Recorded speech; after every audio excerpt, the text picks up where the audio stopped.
அவர் பயத்தின் ஆவியை எங்களுக்கு கொடுக்கலன்னா, அப்போ எங்களுக்குள்ள பயம் இருக்குமா இருந்தால், பயம் வருமா இருந்தால் அதை கொண்டு வருவது பிசாசு. பயம் தீமையை உண்டு பண்ணி நன்மையை அளிக்கும். விசுவாசம் நன்மையை உண்டு பண்ணி தீமையை. பயம் எதிர்மறையான தைரியத்தை உண்டு பண்ணும். வேதம் சொல்லுது, உனக்கு விரோதமாக உருவாக்கப்படும் ஆயுதம் அது வாய்க்காதே போகும். இது ஆண்டவர் கொடுத்த வாக்குத்தத்தங்க.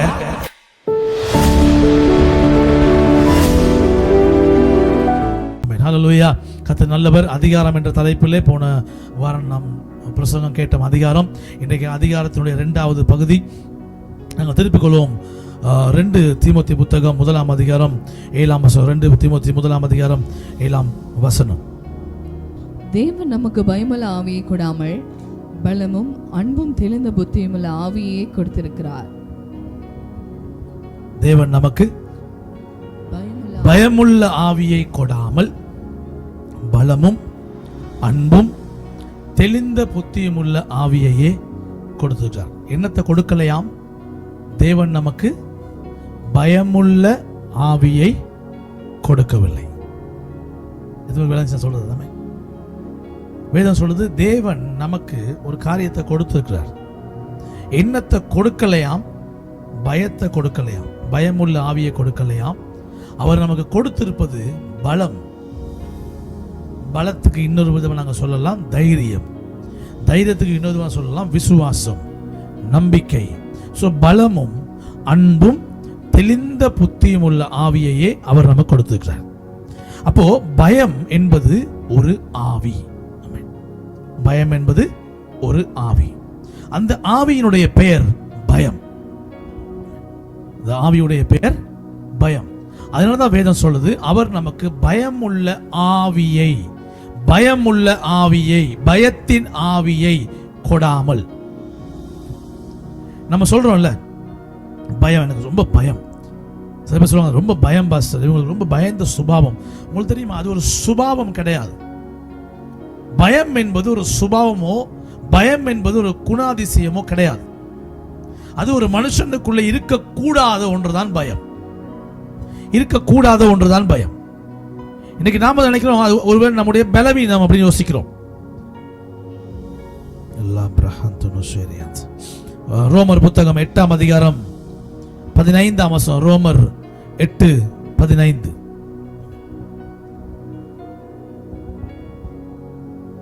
ரோமர் புத்தகம் புதிய ஏற்பாட்டில் 216ஆம் பக்கம், ரோமர் 8:15ஆம் வசனம். அந்தபடியே திரும்பவும் என்ன அர்த்தம்? திரும்பவும்னா ஏற்கனவே இருந்தது மறுபடியும். திரும்பவும் பயப்படுகிறதற்கு நீங்கள் அடிமைத்தனத்தின் ஆவியை பெறாமல், பயப்படுகிறதற்கு நீங்கள் அடிமைத்தனத்தின் ஆவியை பெறாமல் அப்பா பிதாவே என்று கூப்பிடப்படுகிற புத்திர சுவிகாரத்தின் ஆவியை பெற்றீர்கள். அப்பா பிதாவே என்று கூப்பிடப்படுகிற புத்திர சுவிகாரத்தின் ஆவியை பெற்றீர்கள்.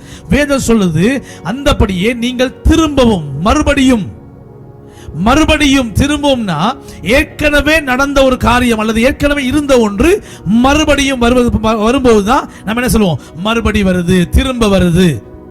திரும்ப மறுபடி என்பது ஒரு இறந்த காலத்துக்குரிய சொல்.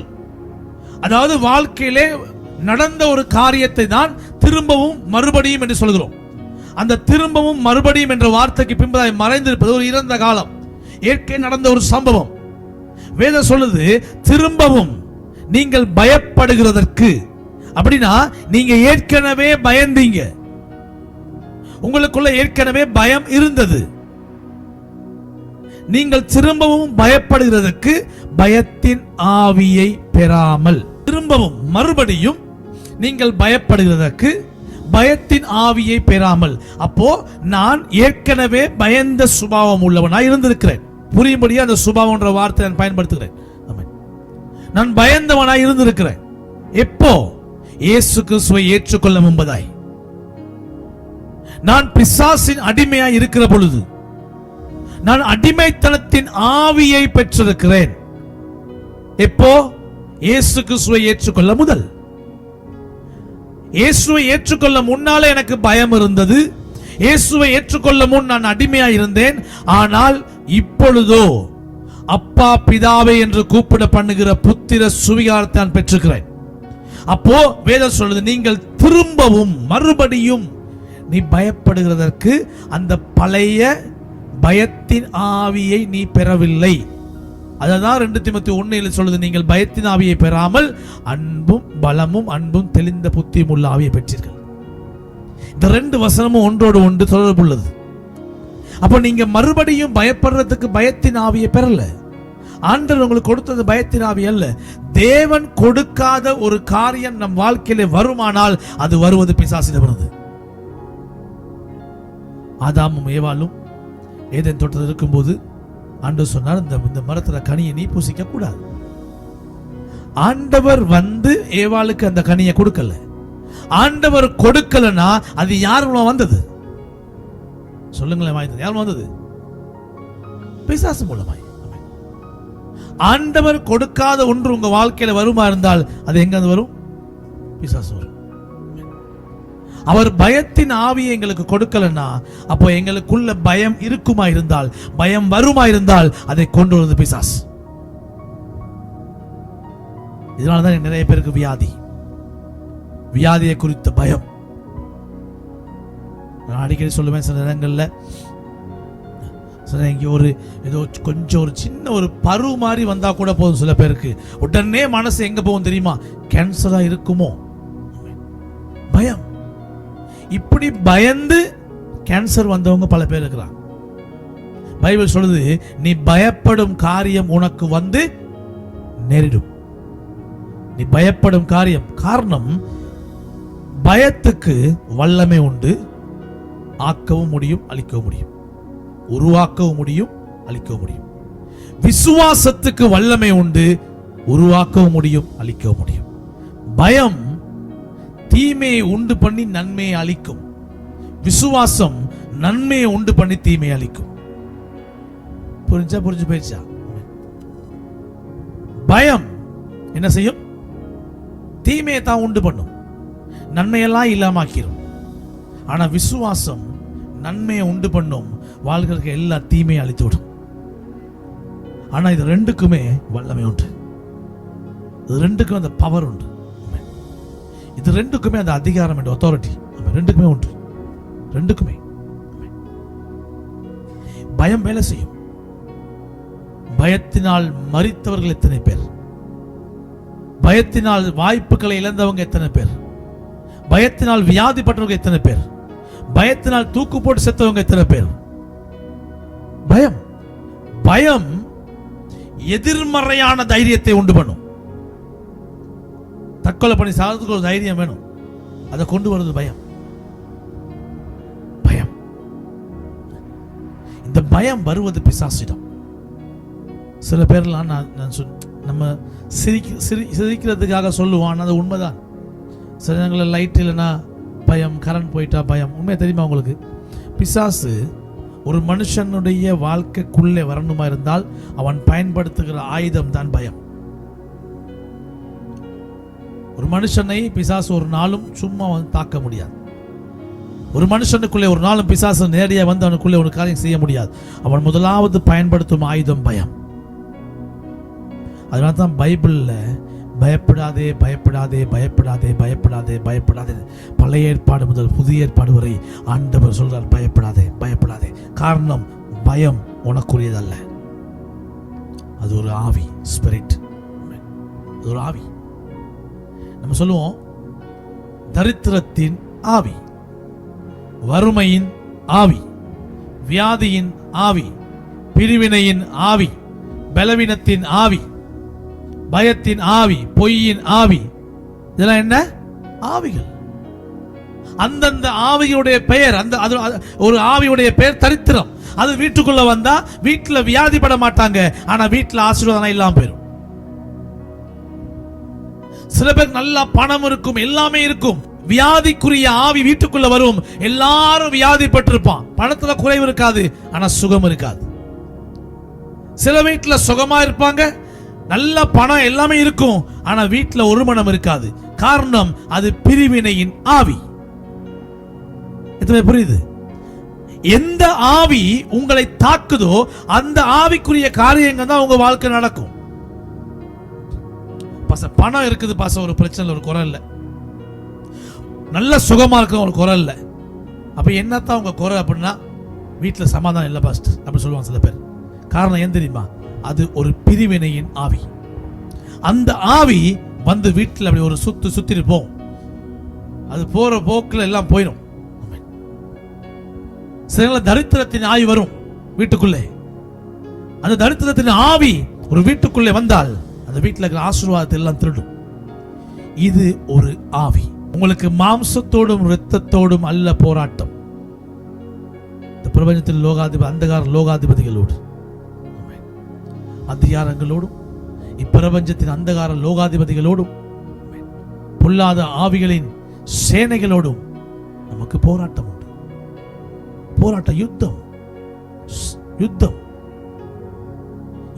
இந்த பயம் என்பது ஆவியானவர் நமக்கு கொடுக்காத ஒரு காரியம். ஆவியானவர் யாருக்குள்ள இருக்கிறானோ அவனுக்குள்ள ஒரு பலம் உண்டு. அந்த மனுஷனுக்குள்ள ஒரு தைரியம் இருக்கும், ஒரு பலம். என்ன வந்தாலும் பார்த்துக்கலாம் அப்படின்ற ஒரு தைரியம்.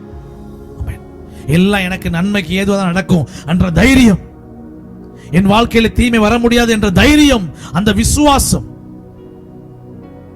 எப்பவும் விசுவாசத்துக்கு புறம்பாய் பயம் வேலை செய்யும், பயத்துக்கு புறம்பாய் விசுவாசம் வேலை செய்யும். இது ரெண்டும் ஒன்னா கிரியை செய்ய முடியாது, ரெண்டும் ஒரு பாதையில் செயல்பட முடியாது.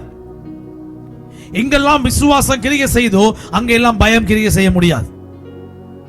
சில பேர் சொல்றாங்க, நல்ல விசுவாசம் இருக்குது பாஸ்டர், எனக்கு ஜெபிக்கும் போது இருக்கு, பிரசங்கம் கேட்கும் போது இருக்குது, ஆனாலும் என்னன்னு பாஸ்டர் எதுவுமே கிடைக்க மாட்டேங்குது. ஏன்னா பிரசங்கம் கேட்கும் போது ஜெபிக்கும் போது இருக்கிற விசுவாசம் உங்களுக்கு மற்ற நேரங்களில் கிடையாது. காரணம், உங்களுக்குள்ளே மறைந்திருக்கிற பயம். மறைந்திருக்கிற பயம். இப்போ நம்ம தனியா உட்கார்ந்து இருக்கிறோம், ரூம்ல இருக்கிறோம், திடீர்னு பக்கத்தில் இருக்கிற ஃபேன் கீழே விழுது, சத்தம் கேட்குது. இது ஒரு இயல்பா நம்ம பயப்படுவோம் இல்ல? புரியுதா உங்களுக்கு? நான் சொல்றது இந்த பயம் இல்லை, இது யாரா தான் பயப்படுவோம். ரோட்ல நடந்து போயிட்டு இருக்கோம், திடீர்னு பின்னுக்கு ஒரு வாகனம் பக்கத்துல வந்து ஓன் அடிச்சா ஒரு பயம் வரும், ஒரு சின்ன ஒரு பயம். அது இயல்பான ஒரு பயம். நான் சொல்றது வாழ்க்கை குறித்த பயம், இருளை குறித்த பயம், வியாதியை குறித்த பயம், நாளைக்கு என்ன செய்வனோன்ற பயம். பயம் கவலையை பிறப்பிக்கும். பயம் கவலையை பிறப்பிக்கும். என்னதை பிறப்பிக்கும்? கவலையை பிறப்பிக்கும். அதிகம் பயம் வர வர கவலையாவே இருப்போம், துக்கமுகமாவே இருப்போம். ஏன்னா அந்த பயம் எங்களுக்கு உள்ள விசுவாசத்தை அழிக்கும். விசுவாசம் இல்லாம போன பிறகு எங்களுக்குள்ள கவலை எங்களை ஆண்டு கொள்ளும். ஐயோ என்ன நடக்குமோ தெரியாது, இந்த பிரச்சனை எப்படி முடியுமோ, எனக்கு அடுத்து என்ன நடக்குமோ, ஏது நடக்குமோ, அந்த அந்த அந்த அந்த ஒரு விதமான கவலை வர காரணம் பயம். இதெல்லாம் ஆண்டவர் சொல்றார், நீங்கள் பயத்தின் ஆவியை பெறல. தேவன் உங்களுக்கு பயத்தின் ஆவியை கொடாமல், அது ஏற்கனவே உன் வாழ்க்கை இருந்தது, ரட்சிக்கப்பட முதல் உனக்கு இருந்தது. ரோமர் 8:15 சொல்லுது, மறுபடியும் திரும்பவும் நீங்கள் பயப்படுகிறதுக்கு பயத்தின் ஆவியை பெறவில்லை. அது உங்களுடையது அல்ல. மறுபடியும் நீங்க அதை பெறல, காரணம் அது உங்களுக்குரியது அல்ல. அது நான் நடக்கும்போது நான் விசுவாசிக்கிறேன், என் கர்த்தர் எனக்கு முன்பதாய் போகிறார். நான் நடக்கும்போது நான் விசுவாசிக்கிறேன், என்னை சுற்றி தேவ தூதர் இருக்கிறாங்க.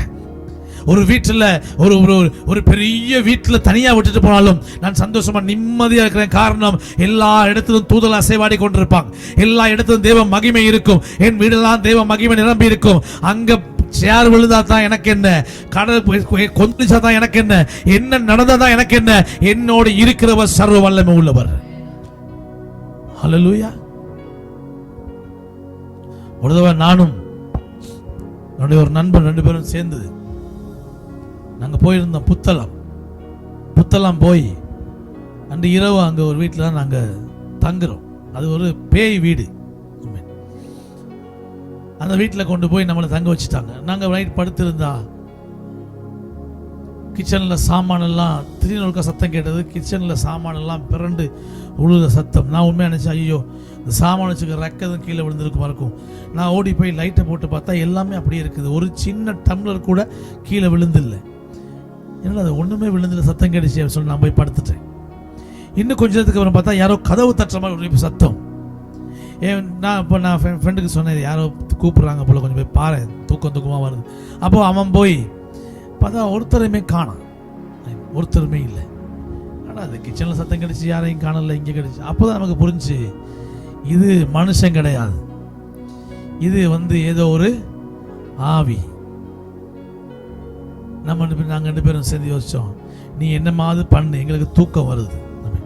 நீ சாமான பெரட்டுறியோ, வீட்டை உடைக்கிறியோ, ஏதாவது காயலை பார்த்துக்குவோம். இப்போ நாங்கள் தூங்குறோம். நாங்கள் 2 பேரும் உண்மையை நான் ஒன்று சொன்னேன், பேசாமல் தூங்கு. அவன் ஏதாவது பிசாசு பெரட்டுனா காயை எடுத்து வச்சுப்போம்.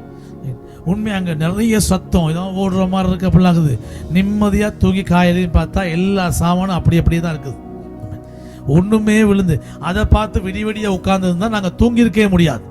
நல்லா தூங்கணும், நல்லா தூங்கி காயில் எழுமினோம். ஒன்று புரிஞ்சுக்கொள்ளுங்க, நீங்கள் இருக்கிற இடம், நீங்கள் படுத்திருக்கீங்களா, அந்த இடத்துல வேற எதுவும் உங்களோட சேர்ந்து படுத்துக்கலாது. ஆமென். புரியுதா இல்லையா உங்களுக்கு? சில பேர் சொல்லுவாங்க, என் பக்கத்தில் பேய் படுத்திருக்கு பாஸ்டர். அது எந்த பையன் எனக்கு தெரியல.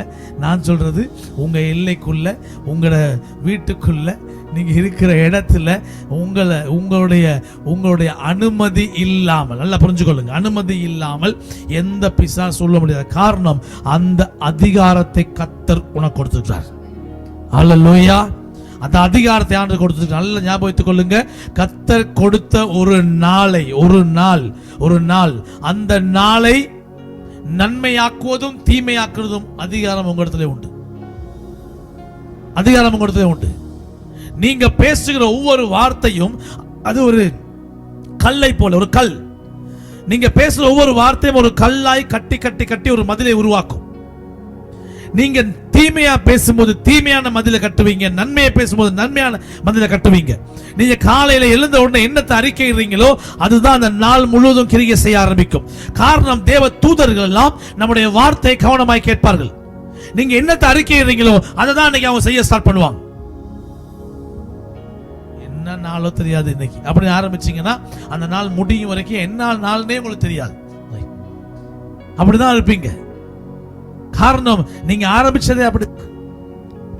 சொல்லுங்க, இது என்னுடைய நாள், இது எனக்கு ஆசீர்வதிக்கப்பட்ட நாள். இன்னைக்கு நான் துக்கமா இருக்க மாட்டேன், இன்னைக்கு நான் வியாதியா இருக்க மாட்டேன், இன்னைக்கு நான் தரித்திரமா இருக்க மாட்டேன். எனக்கு தோல்வி இந்த நாள்ல சொந்தம் கிடையாது. நான் போகிற எல்லா இடமும் எனக்காய் கதவுகள் திறக்கும். நல்ல மனுஷன் நான் சந்திப்பேன். மனுஷனுடைய கண்கள் எனக்கு தயவு கிடைக்கும். எனக்கு உயர்வுகள் கடந்து வரும். இயேசு கிறிஸ்துவின் நாமத்தினால் அறிக்கையிட அன்றைக்கு எனக்கு பயம் என்பது என்னுடைய வழியிலே வராது. ஹல்லேலூயா. பயம் அந்த வழியிலே வராது. காரணம், அந்த பயத்தின் ஆவியை நான் பெறவில்லை. ஆமென். நான் பயத்தின் ஆவியை பெறலங்க. நீங்க பயத்தின் ஆவியை பெறல. பிசாசு வெளியே உங்களை பார்த்து உங்களுக்கு பயமுறுத்திட்டே இருப்பான். அதான் அவனுடைய வேலை. ஜன்னலுக்கு வெளியில, கதவுக்கு வெளியில இருந்து அவனுக்கு உள்ள வர முடியாது. வெளியில இருந்து பயமுறுத்துவான். நீங்க பயந்தீங்கன்னா அவன் உள்ள வருவான். புரிஞ்சா உங்களுக்கு? புரிஞ்சு போச்சு.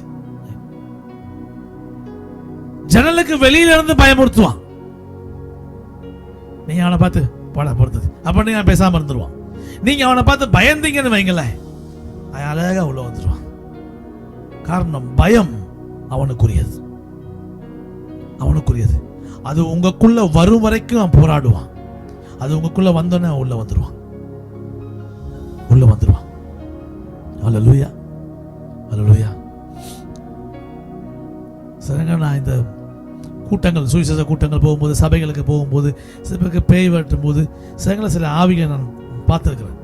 சில பேர் பிசாசு பிடிச்சவங்களை ஜெபிக்கும் போது அவங்களுக்கு பின்னால் நிற்கிற சில ஆவிகளை நான் காணுவேன். தெரியும், 2 ஆவி, 3 ஆவி, 4 ஆவிலாம் கிடக்கும். இப்போ பயம் வந்தா அந்த ஆவியெல்லாம் எனக்குள்ள வந்துடும். நானும் ஆடுவேன், பிசாசு பிடிச்சவங்க சேர்ந்து ஆடும். யார் விரட்டுறது? நம்ம உள்ள இருக்க வேண்டிய ஒண்ணுதான், எனக்குள்ள இருக்கிற ஒரு சர்வ வல்லமை உள்ளவர்.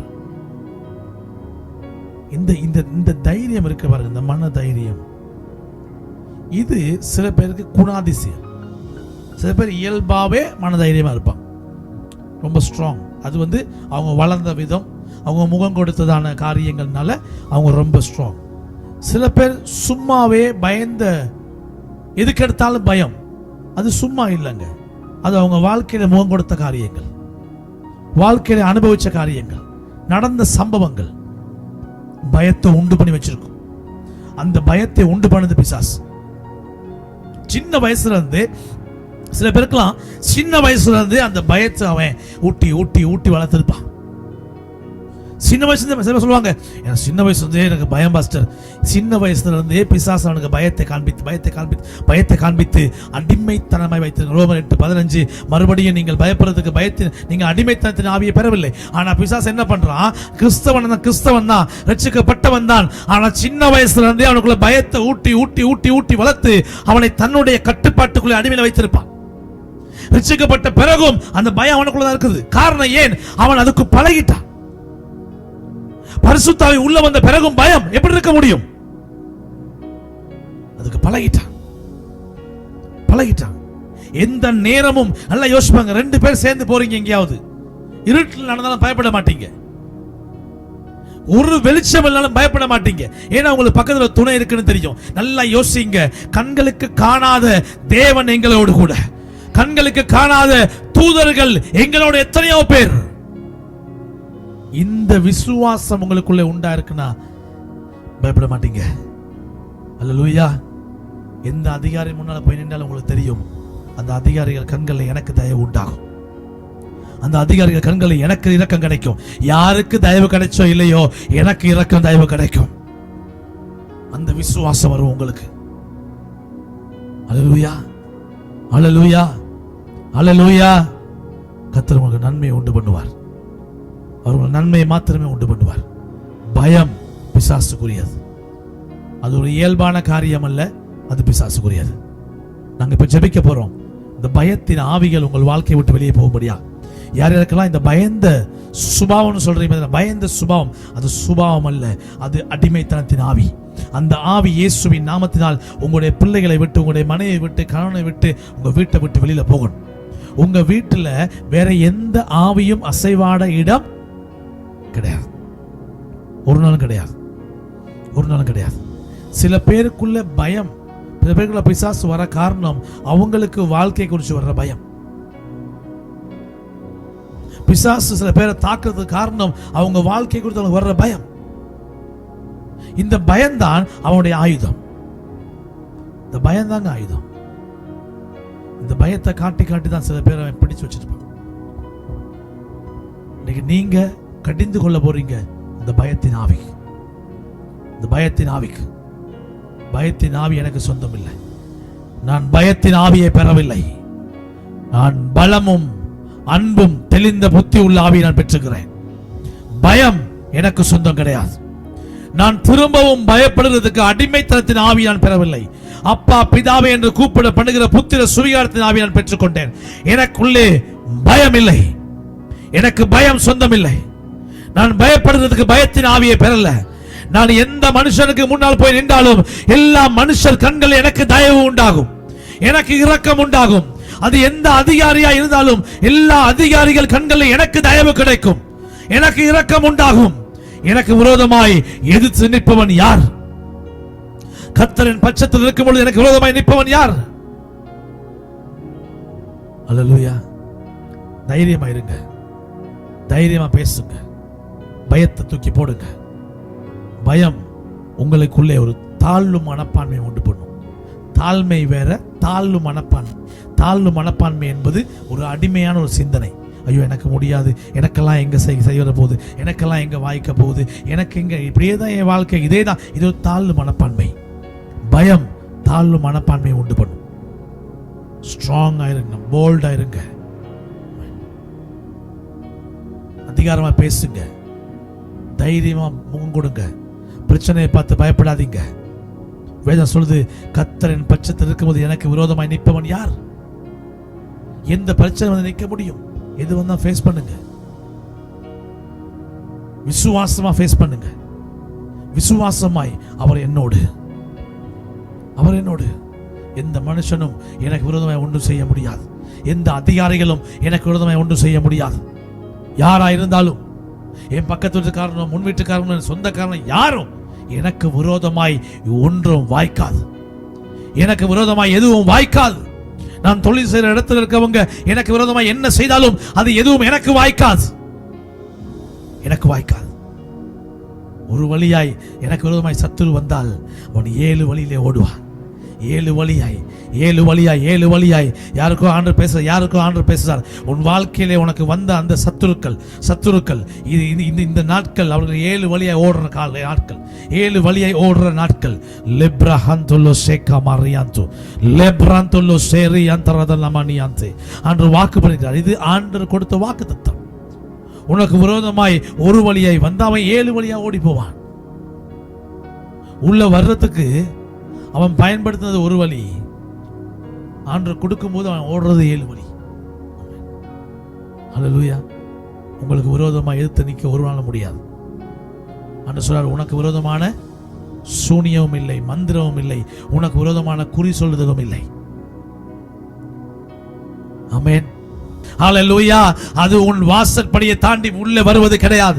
அது உன் ஜீவியத்துக்குள்ளே தாக்கத்தை உண்டு பண்ணுவது கிடையாது. யார் என்ன செய்தாலும் உங்கள் பிள்ளைகளை தொடுவது கிடையாது.